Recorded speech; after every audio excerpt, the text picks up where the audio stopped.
the Alpha Training Podcast with JR, Mike, and RJ. We're here today with Patrick Teruel, Canadian BJJ team member, King's athlete, World Masters champion, and the list just keeps going on and on. Entrepreneur. So thanks for coming on board with us. I know it's a little bit of a time difference, as we can see from no, I enjoy it. Yeah, I did it on purpose. so we can watch the sunrise in Toronto. Yeah. You know what? That would actually be pretty dope. Imagine it's probably gonna happen. It's gonna happen. So it's cool. Well, thanks for having me, guys. It's a pleasure to be here. I met Mike many years ago. I met Mike in my 30s. I met Mike in my 30s, and we were doing a different business. We were DJ. I was DJing. That was a different life, right? Crazy. It's crazy. What do you guys do? I was DJing at the time, and my friend Steve, a good friend of mine, Steve Mills, with his connections in Manila, we were able to get me down there, and Mike was instrumental in helping me get down to Manila and DJ. And that was it was basically a 14-day bender. So I was there for I was there for 14 days, and I partied for 13 days. Literally, the only reason I didn't party on day 14 is because I had to go to the airport, right? But it was vicious, but it was honestly, it was some of the best times ever, like, in my life. So I remember that week, because so at that time I was still in the restaurant business, and we had a bar in the fort in the global city. So Patrick played a couple of nights there. I think it was like the first and towards the end, something like that. Yeah, and then like in between, they were telling me, man, they had crazy stories. Like I remember he was telling me like I don't know if you got lost in a cab or that he lost some cash. Like it was crazy. Like basically. Oh, the briefcase. Yeah. Briefcase. Oh my God. It was nuts. Was it like full of cash or something? I don't remember specifically, but yes, like there, imagine your vacation livelihood in that briefcase. Oh, the party money was in the bag. Oh man, it was nuts. Like, and it was funny because it was every other day I was playing. That was the schedule. Yep. So I landed, and then I think the very first day we went to see Mike, right? So had a party, had a few drinks, and it was like, I thought that was it. So Mike was like, all right, let's go somewhere else. And then we went somewhere else, and then we went somewhere else, and it was like 4 in the morning, right? I hadn't slept. I maybe had slept half an hour the entire time. The day after, I was DJing. Yep. Day after that, I was going to the place where I would be DJing the next day. And it was like a vicious cycle. Every other day was like that. And it was honestly like the best time. Like it got to a point where I was never ever hungover. Like my body had conditioned. Because you kept getting drunk. Yeah, because we were always mingling, right? We were always somewhere, and it was VIP, and it was like, hey, let's get a bottle here, let's get a bottle there, and it was, man, I don't think I can do that again. I think I might actually die. If I did that today, I don't think I would last. I wouldn't last 2 hours. Yeah. New Year's Eve, man, I had 2 drinks and I was done. I remember the last time I did kind of go out on one of those like long nights. I think it literally took me, this must have been like a couple years ago. It literally took me like 4 days to kind of recover. Like one. Yeah. It's ridiculous. You can't do it. But that's the thing, right? When you train to be an athlete, or when you're in some sort of, martial art or sport training, and you train hard, your body takes a different shape. Yeah. Right. So, I'm actually taking a course right now, and I was reading something about your body will adapt. So if you run a lot, your muscles and your body adapt to what you're doing. If you do a lot of powerlifting, your muscles adapt. You get bigger, right? So same thing. Anything you do, your body will adapt to. So if you're going out there binging on booze and every night, right? Like your body will adapt, right? Like you just get stronger and stronger and stronger. Your tolerance just gets bigger, or higher. Yeah, exactly. Pretty funny, man. Yeah, that was good times, man. Yeah, man. Different life now, right? Different life now. Yeah. It's a better life. Yeah, for sure. Definitely less dramatic, I think. Well, again, that I guess that'll depend on your situation, but I think it's a little. Yeah, well, the industry, that industry was is very volatile. For sure. Right. So, yeah, I do agree. So there's less drama without it. So. Yeah, that's actually kind of a good lead up into what I kind of wanted to talk about, which is like you like deciding in kind of a little bit later in your life that you wanted to train as a competitive athlete, and then obviously later on doing what you're doing now, coaching, right? What was kind of the turning point in that series where you were, one of the top DJs, always busy, and then all of a sudden now it's like, hey, maybe this jiu-jitsu bug is kind of getting serious? So I was training at the same time as I was DJing. So towards the end of my career DJing, I was already in the beginning stages, the early stages of jiu-jitsu. Yeah. So when I married my wife, or we got married in 2005, I think.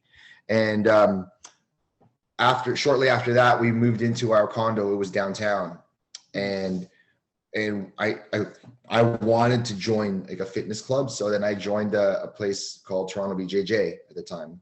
Okay. And well, it's still called Toronto BJJ, but that's where that was my first experience in Brazilian Jiu-Jitsu. And it was just amazing, right?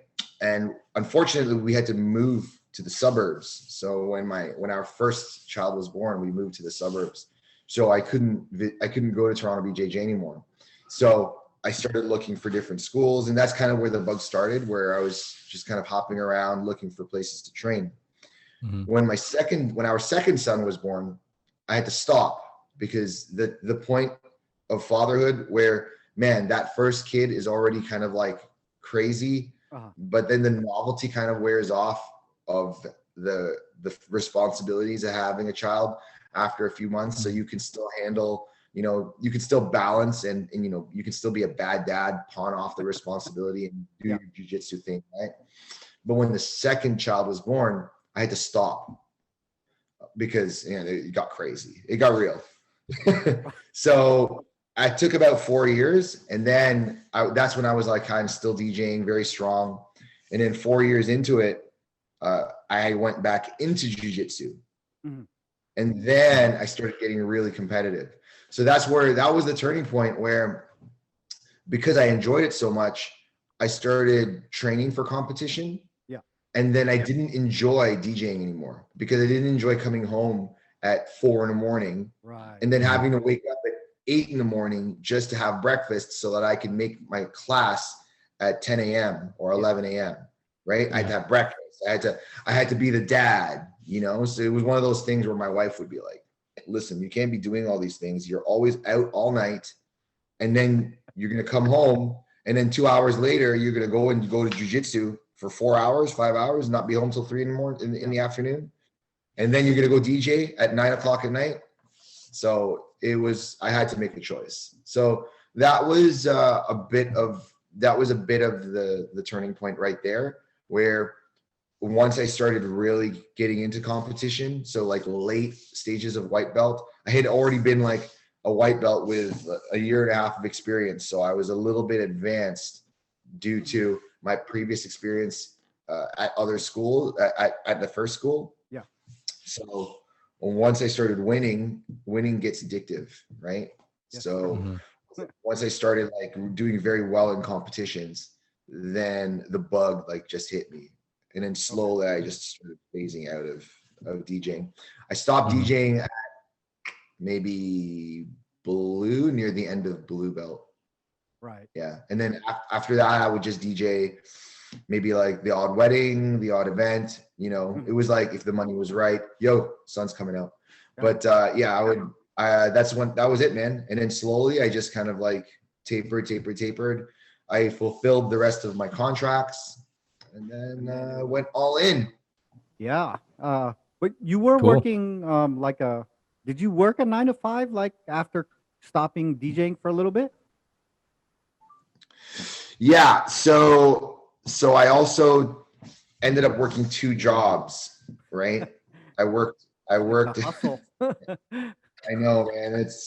I worked at Flight Center, so I was with Flight Center for 7 years. So let's say I DJ'd for like 20 years, right? And then I'd say just over half of those years I was self-employed.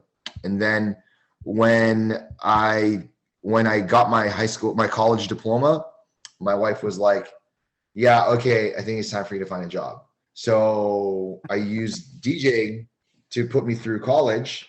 Yeah. And then after college, I got a job. So I was working at Flight Center for 7 years, and those are also some very good years because I was able to DJ some of their events, and then I was able to manage training, Flight Center, and DJing all at the same time. It was nuts, dude. It was. Damn. I don't know if I can do that again. Yeah, that sounds pretty hectic, man. Like how was the family like adjusting to all the changes in terms of like obviously you're graduating from college, now you're doing the kind of 9 to 5 thing, then you're trying to do jujitsu as well, right? Unfortunately, and this is kind of a fair warning for people in my situation, and unfortunately, there is not a lot of compromise. So to be a very focused competitor, there has to be an unwavering like determination. And my wife and my children unfortunately suffered for that for many years. Mm-hmm. Yeah, I'm not gonna lie, it wasn't easy, and it was also not fair. However, because my wife is such a supportive person of my passions, she knew one of the things was I would always tell her like, this keeps me sane, it keeps me grounded, right? And it keeps me from lashing out and just getting angry at just random things. Like it keeps me in check. And she's very supportive of it, right? My wife has never been one to tell me not to do something that I didn't like, that I love, right? She would never say, don't do that. If I loved something, she would support it. So I'm very grateful to actually have that amazing support system. However, the caveat is it was very extremely one-sided. So there is no balance. I was gonna say, yeah. Zero balance. It was all it was like this, right? Yeah. And I think that's why kind of like to bring this back to like an actual competition. My first attempt at World Masters, right, was my last year of blue belt, and I had cut weight. I went all the way down to lightweight. I was shredded. I had basically dominated competition locally, right? So it was time. And then I did a couple of IBJJF competitions, and I won. I was like winning double gold and whatever. So it was time. It was time for me to try my hand at like the biggest tournaments, right? Yeah. And honestly, I thought I was ready. I thought I was gonna win a few matches and hit the podium. And I trained so hard, like literally was training twice a day. It was nuts. I had a real schedule, and then I had just started powerlifting at the time. So I had just started, experimenting with like the snatch and the clean and jerk and how it would complement my game. And I lost. So I lost to this, I think he was like a Division I wrestler. Oh, wow. Yeah. Yeah. So my game, honestly, was, I was like single leg. Like I was pulling into like deep half, yeah, and then coming up for singles, like hard, yeah, right? And because I had built such an explosive frame, and my game was very, even if I was like at the time like a half guard player, yeah, I was very explosive coming up, yeah, right? So I thought, oh, I got this. I got an ankle pick, and I've got this half guard game. I can do this. It's on. And I was so basically one track minded into taking people down that I forgot how to do jiu-jitsu. I forgot that I actually knew how to do something on the bottom. yeah, And I lost to an amazing wrestler, right? yeah, exactly. And I cried, dude. I was so devastated. Like it wasn't so much that losing, it was because I worked so hard and there was no balance. Yeah. Zero family balance. So, I did all this sacrifice to go out like that, to go out in the second round, first round by, you go out in your first match. Yeah. Man, it was tough.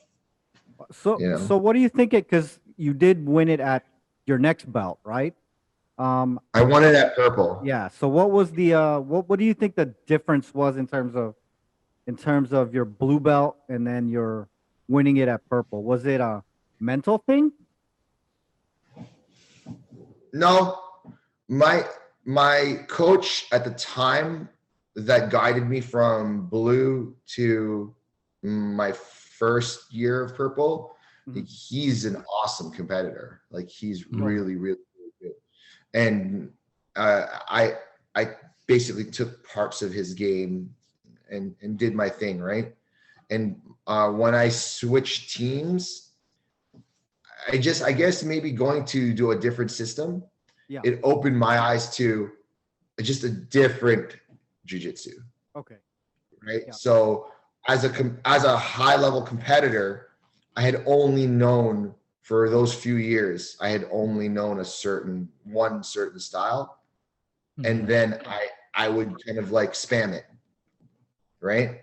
So, locally that's cool. You can spam your game, black belts, black belts, they will be, who are good at one or two things, they only stick to that one or two things, right? Yeah, exactly. So, that's pretty commonplace. Yeah. But when I moved to a different team, because my mind had opened up a little bit, right? And it's not to say anything against my former coach. It's just, again, I was used to that style and I only did that style. So when I went to a different team, I ended up having to do a completely different system. Right. And I think that was, when I really think about it, that was instrumental. Maybe the top one or two things that helped me get to that kind of like upper level. Because I really learned how to play a guard. I learned how to play an open guard. So I used it.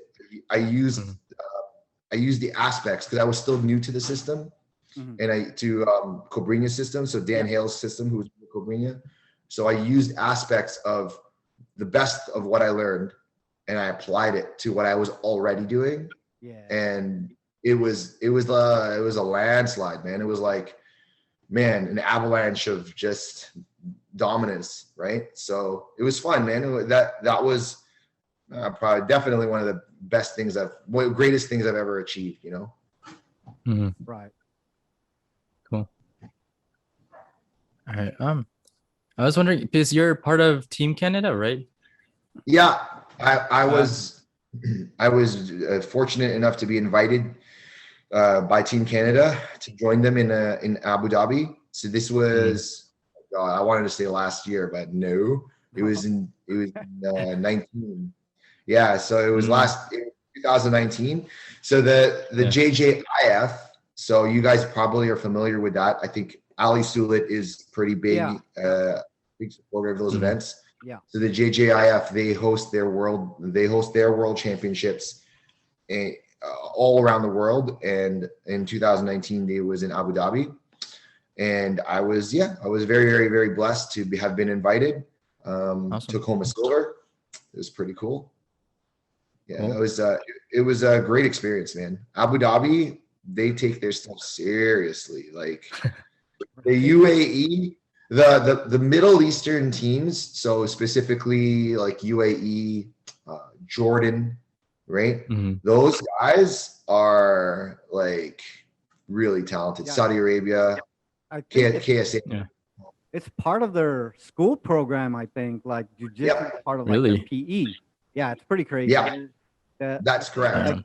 Like some of the royal family got into jiu-jitsu, so they like mandated Yeah. it for everyone. Whoa. Right? Yep, So, that's right. And I think one of the Atos founders, Professor Lemos, they lives there now. I think they brought him there to teach. I think so, or something like that. But he was teaching one of the teams. I think it was UAE, and he was their guy. But it was so cool. They built a stadium. Okay, I'm not going to pronounce it because I just don't want to. I just don't want to butcher the name. Yeah, but they built a stadium specifically for jiu-jitsu, right? And it's beautiful. And you walk in and it really felt like a real world championship because there were like what 30, 40, 50 odd countries there. It was crazy.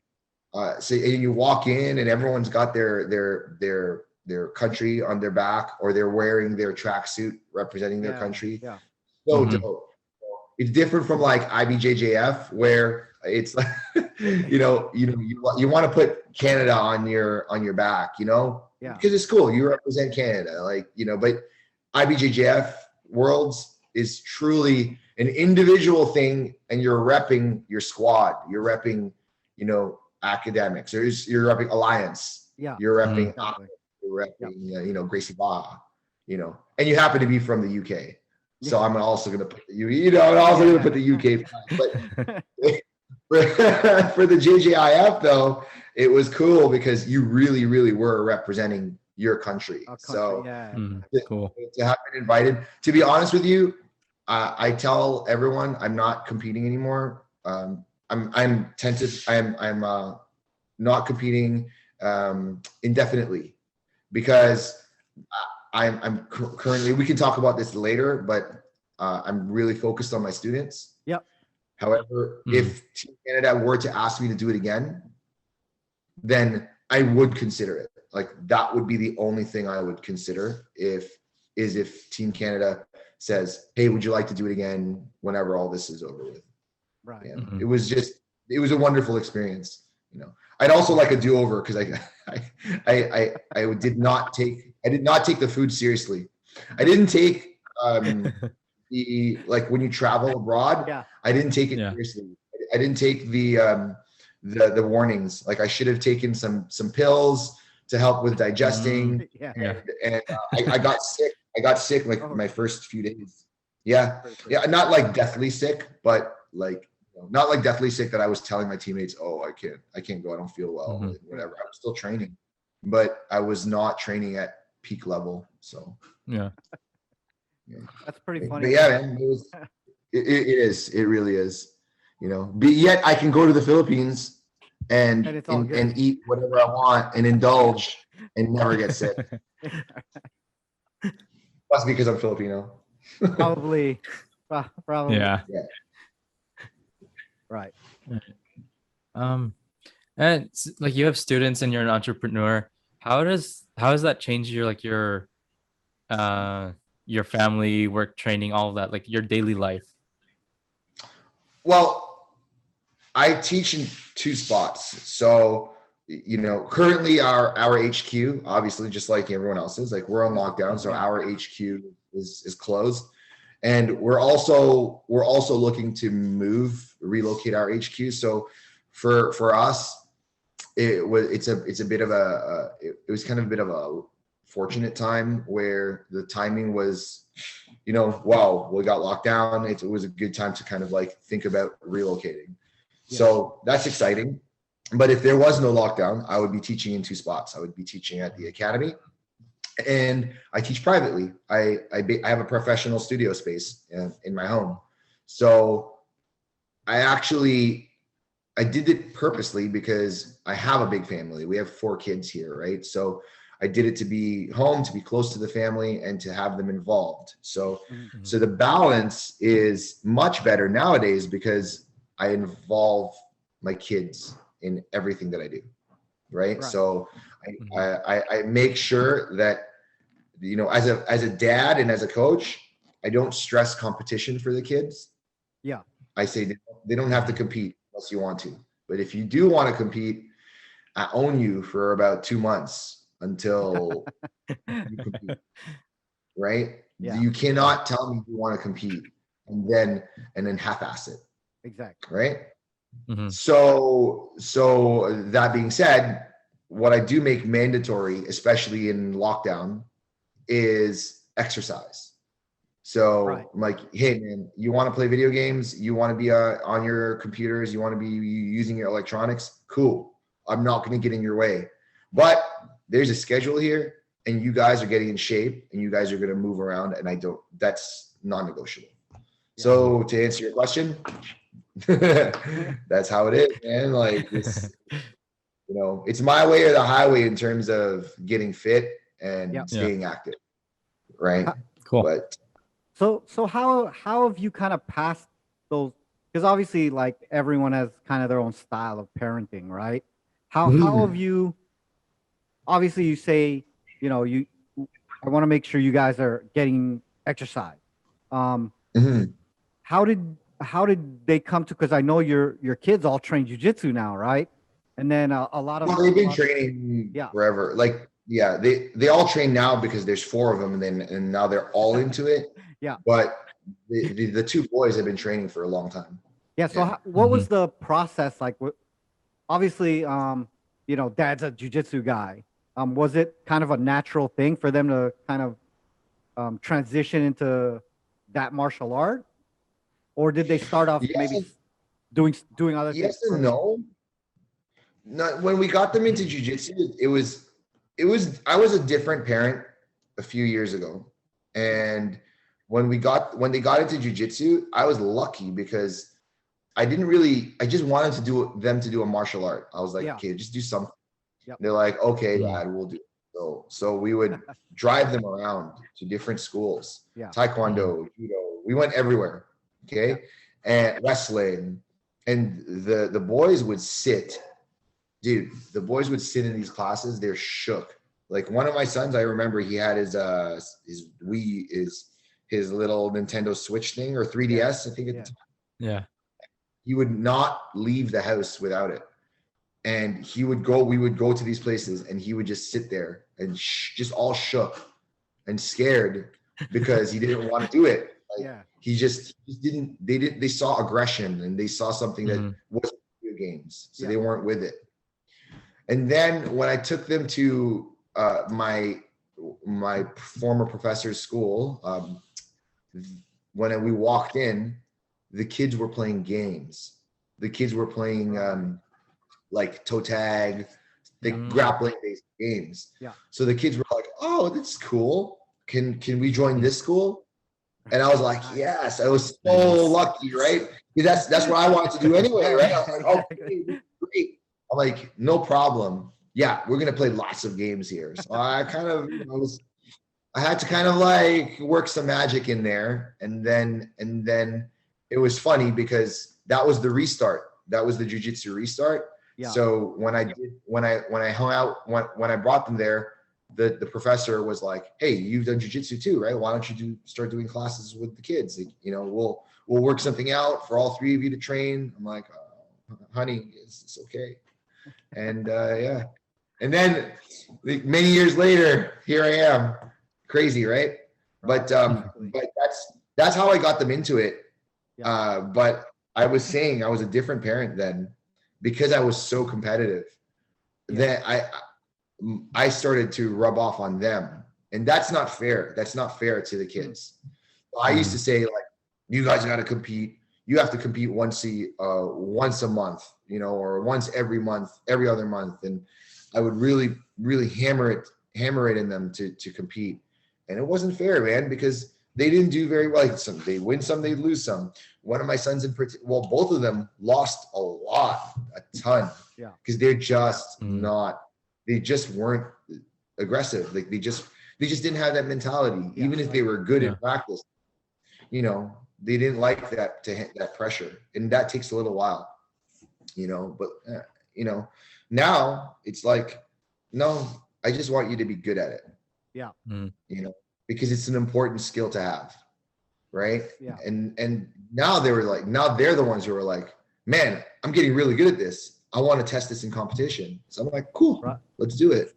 Right. Nice, nice. Because that was kind of leading into my next thing. Like, are any of your kids were they looking to start competing anytime soon, or obviously with COVID, a little bit?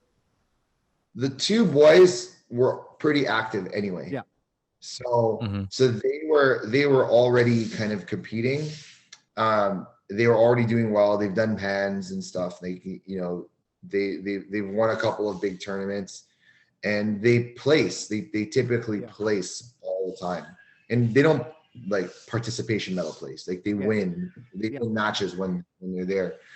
The thing with the system we teach is it's super, super technical and very sequential. Oh, nice.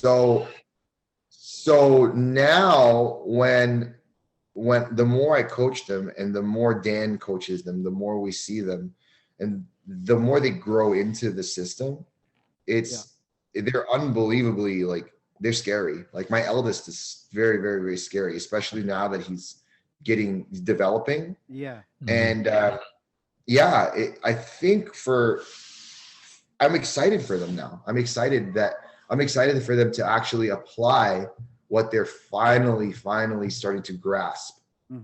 Right. And we'll see what happens. I definitely think that the two boys are going to continue competing. Yeah. And it's not going to be for me, you know, I'll be honest with you guys. I don't have time to push them to compete. Right. I have clients that seek me out because they want to compete. Exactly. Right. So I pour my energies to that. Right. I'll pour my energies to the clients that want to be good at recreationally. I pour my energies into that, to the clients who want to be, you know, elite level competitors. Right. So if my boys don't want to do that, then it's cool. Like I'm not gonna try to give them that extra energy when I know that they're already giving me enough. Right. And from what I can see, they get pretty good. So, you know, leave it at that. Exactly. You know, I like the way it's going right now. So nice. So what does your day typically look like right now? Obviously coaching clients, taking time out with the family, or coaching the kids. What does a typical day for Coach Patrick look like? All right. So I wake up around now. Okay. So this is when I would wake up. The sun's slowly starting to come out. So literally I would be fixing myself my 1 liter of water. I hydrate immediately. And then everything is regimented. Like, then I count my calories, eat my breakfast, and then sometimes I'll have a session, like I'll have a morning training session. And then I start teaching, and then I would read. So I think self-education is super important. Right. So I'm always trying to read something, right? It opens up my mind, and reading gives me ideas to tell my students. So one of the things I've been doing lately, because I've been reading so much, is I've been sharing things that speak to me. I've been sharing things from books that really, really relate to me, and I would relate a story to my students, like positive stories. So I do my readings. Then at noon, I teach a class, and then after I teach that noon class, I literally have a quick lunch. then I'll read. It's like period 2. Right. Then I'll read, and then Study hall. then after that, dude, I'm not even kidding. I'm like, Yeah. I treat it like a school day. And then after I read, I train again. So I do another training session, and then I will have a 5 o'clock class, and then I will have a break. Then I have a 7 o'clock class, and then I get beat up by my teenager. So that's literally that's literally 6 days a week. Like, and then Wow, Sundays I just chill. That's a pretty intense day. What is do you have anything you do in particular to like recover from one of those crazy days? Or if you have like an especially hard day training, is there any tips or any protocols you follow to kind of make sure you're like up and ready the next day? Oh, 100%. So one of my students, actually, she was amazed that I can do all of this, right? Because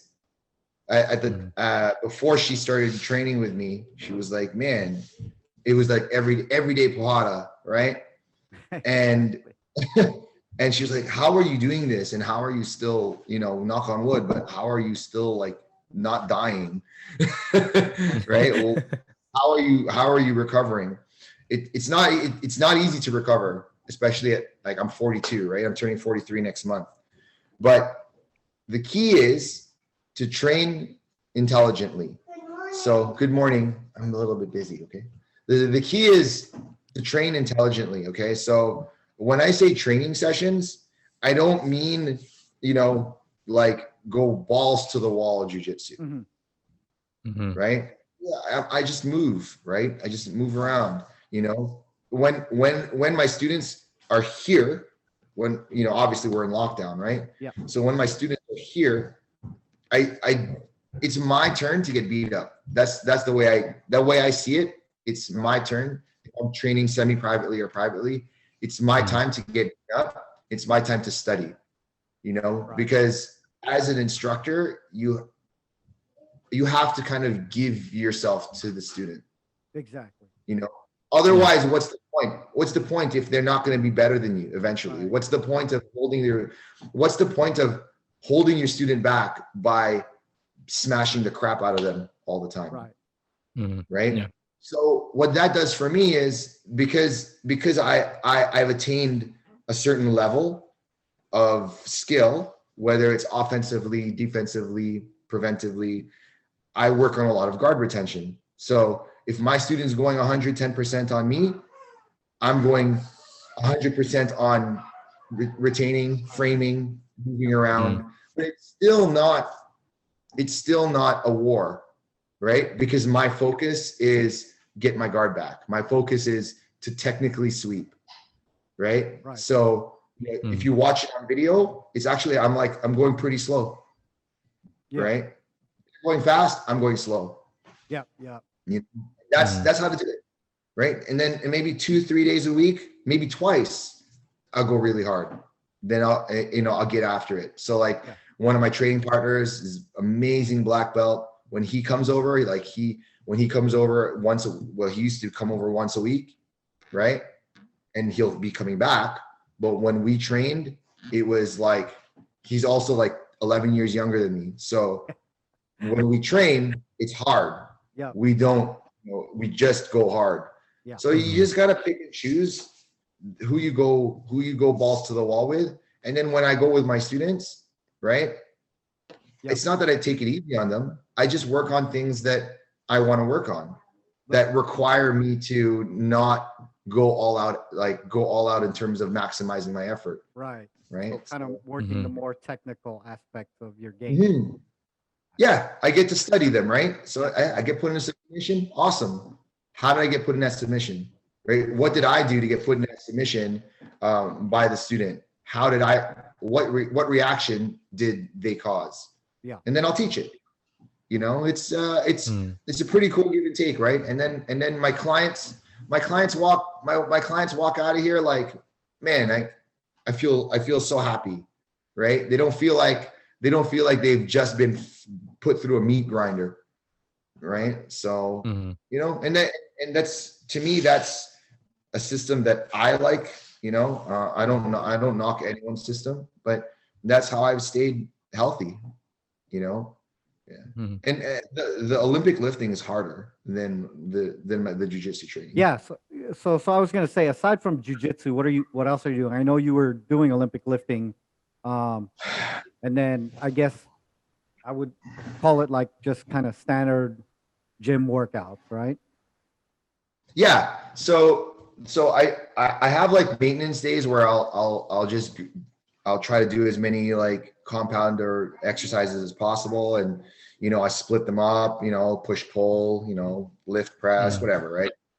Yeah. But mainly my main focus is like snatch, clean and jerk, and just getting really good at those lifts, because that's what really propelled me in competition.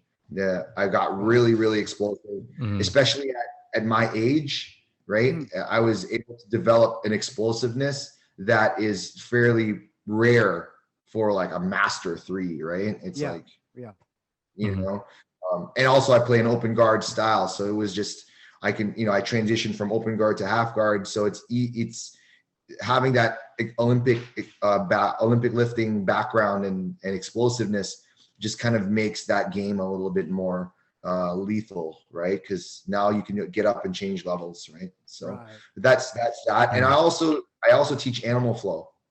So that's the one singular thing that has changed my jiu-jitsu at senior level, at the senior belt level. So Olympic lifting, blue purple, was like, it elevated me to that like level. And then when I got to brown, which is where I am now, I started teaching animal flow. Man, my base improved, my balance improved, my weight distribution improved, right? That was a game changer, especially now at the more senior belt levels. And senior age levels, like I would assume too, right? Oh yeah. And also for a 43-year-old guy, it's pretty funny, man. Like, it's really funny, Mike. You mentioned that. And Gabe, how old are you, man? 31.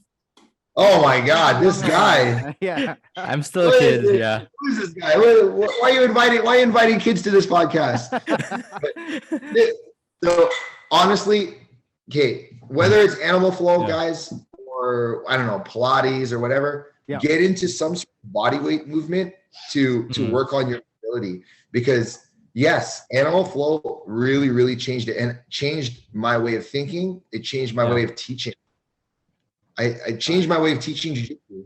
Man, like, I can't say enough about it, because I watched videos and I'm like, man, I'm moving. I can move like I was in high school, you know. And animal flow is really elevated that for sure. Do you incorporate it into your into training your students? Like, do you suggest animal flow, or do you like somehow include it into the sessions?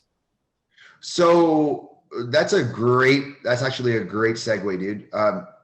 My studio, so I had mentioned, all right, I teach at HQ and I teach here at the studio. So my studio programming is basically animal flow or jiu-jitsu or both, right? Okay. And I always, so my clients, so I would say 90% of my VIP clients, so I have like tiers. So I have tiered memberships. So 90% of my VIP, like the top end clients, are training in animal flow as well. Oh, nice. Right. Cool. So I don't make it mandatory. It's just an offering.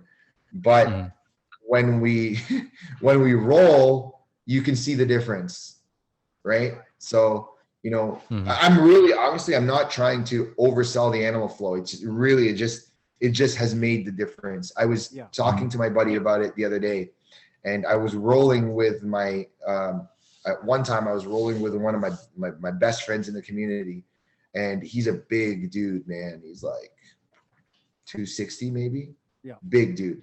Mhm. And when he moves you, you move, right? So you're gonna go flying. Right? And for a big dude, he's also fairly mobile. He can regard, he can get his legs up, you know what I mean? So there was one time when we were training and he went to buck me into like a deep half. So I was here, and then he went boom, he tried to like launch me, and my whole body, I can feel his weight distribution. Yeah. So I animal flowed him, man. I was like, all right. I literally was standing on one hand and I changed my weight onto the other side. Yeah. And then all of a sudden I got really heavy and he gave up the position. I was like, and he was like, dude, what the hell? And I was like, I don't know, man. That's when I started to realize the effect that balance and weight distribution and body weight, like mobility. Yeah. Right. Oh my God. I was like, dude, this is some ninja stuff right now. I'm hooked. So then I just started like training. So now it's such an integral focus of what I offer my clients. Right. Yeah. Oh, cool. I think for a long time, like mobility, balance has been kind of just the forgotten part of training, right? Everything. Oh, 100%. Everything was about hit the gym, or, you know, even when you look at martial arts, aside from, I guess, the regular kind of flexibility you gain from doing the martial art, right? No one really ever used to think about, oh, maybe we need that extra session, not even necessarily just for mobility, but also as part of your recovery, right? Like getting those 100% out after, right? Yeah. Well, I mean, you're as trainers, you're a trainer. As personal trainers, as coaches, one of the things that we're supposed to encourage our clients, right, is number one, activate the body, right? Yeah. So there's like dynamic warm up now, right? So now it's not like just okay, I'm ready to go. Now it's actually dynamic warm ups. Yeah. You know, is a thing. They're a thing. Yeah. So whenever I warm up clients now, I'm like, hey, do some animal flow. So you not even a full routine. I just like, okay, go into your 8 position and move left, move right, go up, go down. Yeah. Just That's kind of like, and then at the end of the workout, it's like, all right, guys, let's do some animal flow, where then it would be more static stretching. Yeah. Right. And oh man, it's such a game changer. Right. Nice. Do you think it would benefit like other athletes, like strength athletes, like powerlifters or strongmen or weightlifters even? Yeah, I think it'll benefit anyone. I one of the things about animal flow that I really like, that they really stress on, are wrist activations, right? So they're always telling you to make sure that you work on your wrist mobility, because your wrists, you put a lot of pressure on them.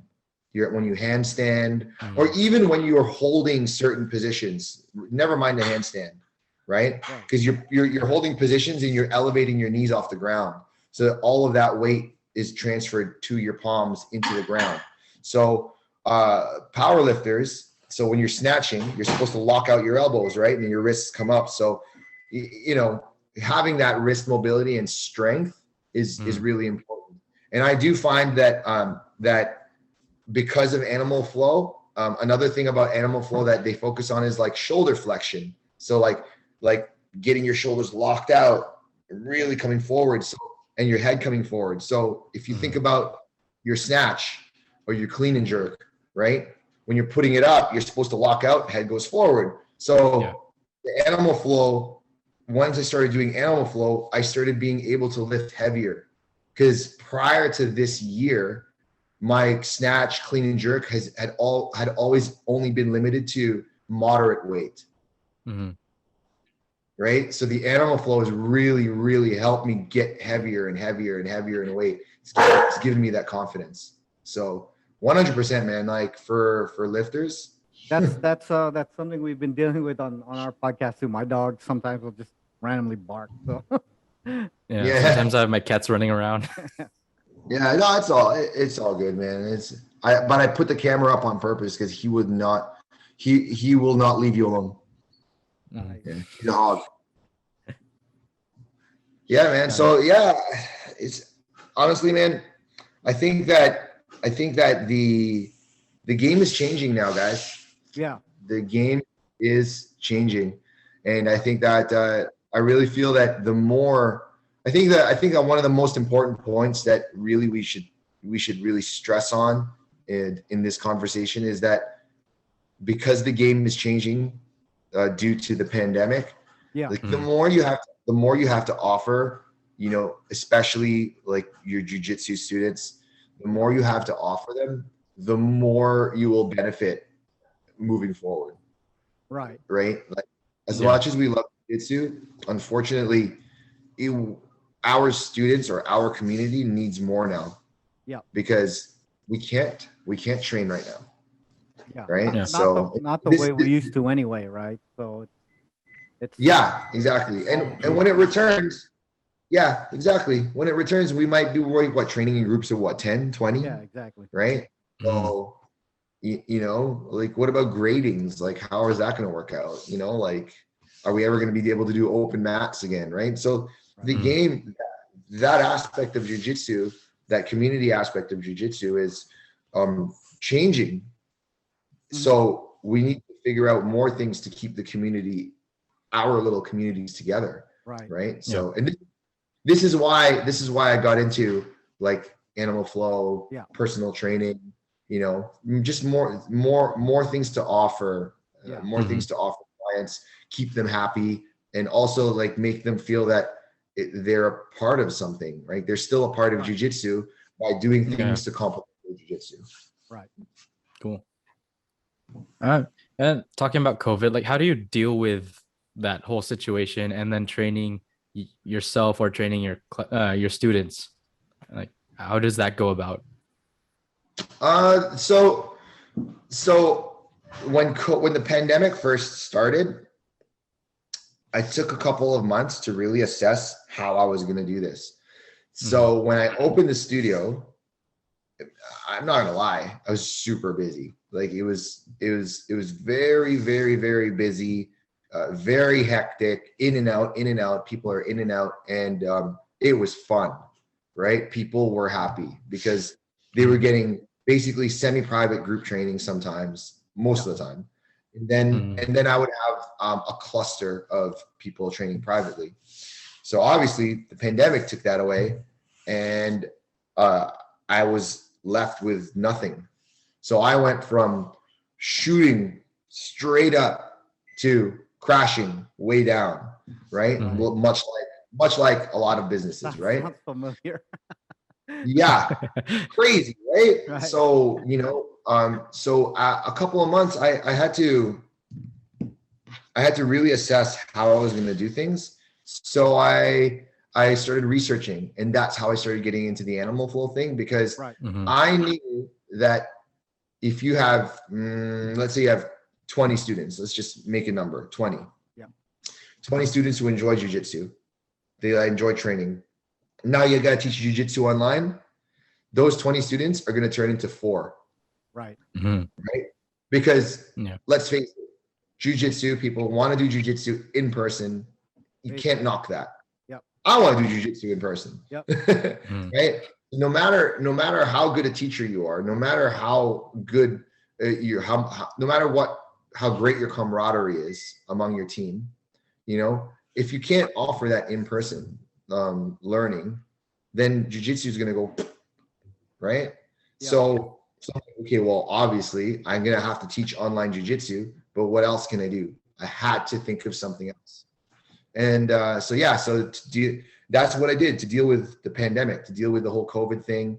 You know, I really wanted to evolve, right? Yeah. And I also evolved, you know what, honestly, Gabe, social media. I started to change. So over the last year and a half, I started to slowly change my social media style, right? Right. You know, the authenticity never changed, but the style, the frequency, and the kind of content, you know, I started to think more positively, right? Yeah. So I wanted to project positivity on social media. But how do you do that without looking like a phony, right? Right. Well, I started to look at the things I enjoyed and only post about the things I enjoyed. And then it ended up developing a very solid following that continues to grow. So those are the things that those are the little things and the big things that I did to adjust to the pandemic, because you can't just you can't just do jiu-jitsu online.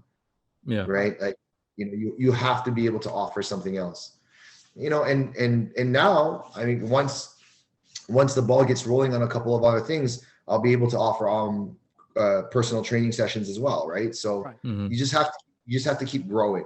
You know, the growth mindset is of the utmost importance during this kind of time of crisis, right? Yeah. Because if you don't have a growth mindset, then you're just going to go like this. And that's what's happening to people. And it's really sad.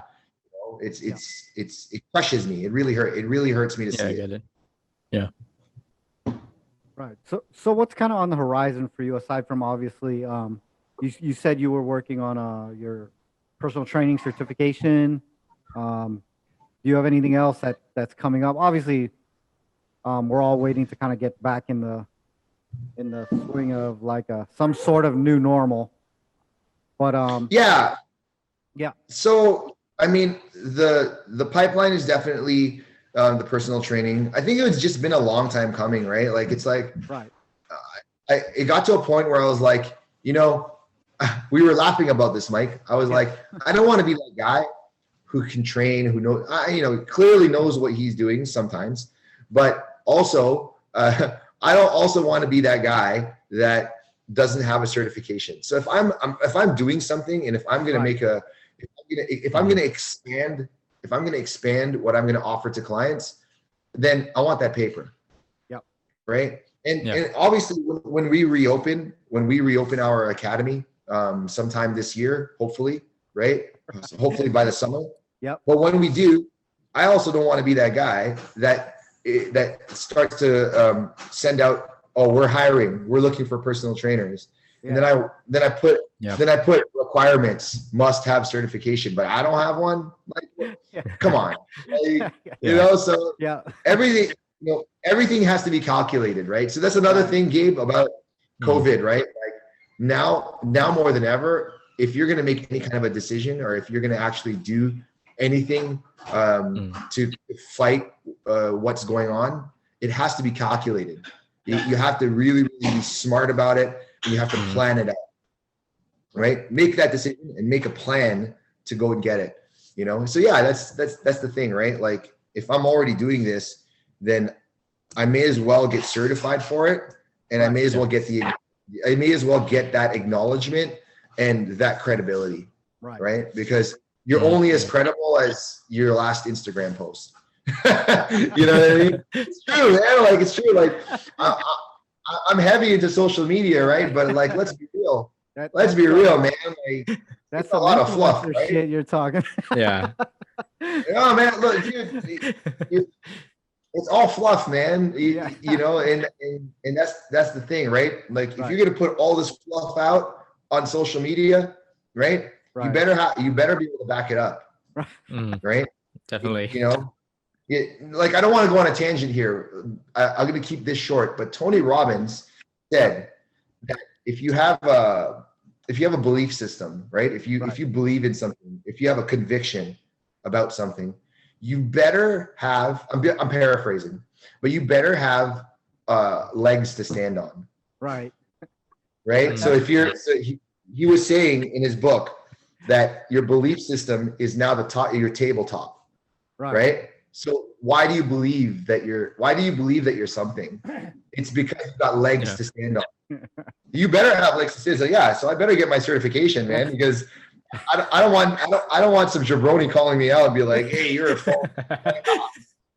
No, bro, I'm certified. Okay. So I know my form was really horrible in this video, but at least I'm certified. Okay, so eat it. But I got the paper that says it, so I'm all Yeah, it's on the wall right there. Look at it. My horrible form is teachable. Okay, so why don't you just chill out? Okay, leave me alone. Do you have a cert? No? Okay, cool. Just do you, man. Just do you. Yeah, you let me do me, and then you do you, and then we all gonna be happy. Okay? Right. Let's keep it positive here. Right. It's the truth, man. No, for real. Like it's crazy too. Sometimes when I'm posting like a workout or something, I'm like, man, I'm thinking to myself like, some motherfucker somewhere is talking some shit. Right? Yeah. You know what? That's okay. That's okay. You know, because you know that's the problem with social media is that everybody's so perfect on social media. Yeah. So to be honest, and Mike, I'm just going to use you as an example because you just said this. You just called yourself out, and I don't think your form is bad, but the fact that you're putting yourself out there, I respect that more. I respect that more that some you know, say hi. At least say hi. Yeah, okay. Yeah. But I respect it more that, you know, some overweight lady is doing her best to do some freaking plank or some push-up, right? I started following this lady from the UK, and God bless her soul, you know, she's doing boxing and she's doing all this thing. Does it look perfect? No, but she's also like, I don't know, she's a senior, I think, from her posts. Yeah. Well, good for her, man. So you guys want to hate, like people want to laugh and hate. It's like, you know, it's better than being on the couch, you know. She's doing something, you know, she's doing this and you're doing this. Well, like, whatever. Yeah, I think a lot of it now is just, you know, people are so worried about like other people's kind of opinion, right? Rather than thinking, oh, at least I'm doing something. You know what I mean? Maybe like maybe it's not perfect, right? But I'm moving. I'm getting up off the couch. Yeah, doing something, right? So yeah, it's just, you know, I think that's something that like social media's been good, but it's also been kind of negative in that sense as well, where like people are under this impression that they have to put out like a perfect whatever it is, perfect picture, you know. I mean, down to, you know, when people are eating out, right? You got to get that food shot in, you got to get the perfect, you know, lighting. Yeah. I think as long as you're kind of putting, like you were saying, putting yourself out there, like just do you know what I mean? I will respect someone who is unafraid to show their vulnerability. I will respect that person more. Right. Than someone that someone who hides their vulnerability and is proud. Right. Like, you know, I would, you know, just as a client, I would go to that person. I would gravitate to that person because like, oh, you look, Gabe, he's imperfect. And he admits it. Right. And that's kind of the thing, right? So yeah, you're bang on, man. But it's funny, right? Like, you know, it's kind of a job to put out all this fluff. But at the same time, you really need to recognize that, you know, you need to back up what you're putting out there. Right. And B, you know, you also need to make sure that you know how to ground yourself. You need to stay grounded. Right. You know. Awesome. But whatever. It is what it is. That was a funny one. Yeah, that was a really funny one, man. Yeah. But yeah, it's gonna get better. It's gonna get better. And I think that we're actually trending. You know, the woke people, there's a different kind of woke now. Right? There are actually people now who are starting to realize, right? They're starting to realize that this is kind of like the new thing. Yeah. Right? To be imperfect. Right. You know, and I like it. Yeah. I'm down with it. I'm down with it. It's the good woke. Yeah. Yes, absolutely. Right? Exactly it. It's the new woke. New woke. Hashtag new woke. Awesome. Anyway, before we start kind of heading into a whole different podcast. Let's No. That's all good. send us a message from Coach P. What's your last word to all the guys that are kind of listening or watching this podcast? Honestly, man, like just keep it positive, man. Like, and chase your goals. Have a plan. Right. Honestly, that is the bottom line. Is you shouldn't be restricted to anything. You should be able to chase whatever goals you want in life. However, if you do chase your goals, you have to make a plan for them, right? If you want to be a world champion in anything at any belt level, make a plan for it and then set out to conquer that plan. Take those baby steps. Another thing that is really important to me is changing the way you see things. Right? So if you see anything that has negatively impacted you, find a way to make positive out of it. Right? If you dwell on something negative that happened to you, then you're destined to be in that rut. Right? You're never ever going to win that tournament if you always think that you're going to lose. Right. And on that note, this is technically supposed to be about jiu-jitsu. So on that note, expect to win. Yeah. Right? There's a difference between knowing you're going to win, right? Because knowing you're going to win is overconfidence. You never know you're going to win. You never know. Mm-hmm. Right? But expecting to win and expecting to be excellent is paramount in having like a winning mindset. And this is, as a coach, as a competitor, anything you want in life, if you expect that you're going to be excellent, you will carry yourself to that standard, right? You cannot have a set of standard for yourself and then not expect that you're going to be the best you can be at it. Right? You should only ever expect excellence out of yourself, right? And this is what I'm saying here. When I walked into that World Masters tournament, when I walked into the Abu Dhabi tournament, I expected to win. Right. I was like, I'm gonna win this. So my mind forced myself. I forced myself to prove it. Go out there and prove it. And if you don't win, that's cool, right? But at least you went out there and tried to do it.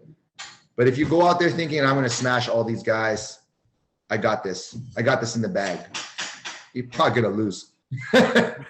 Right?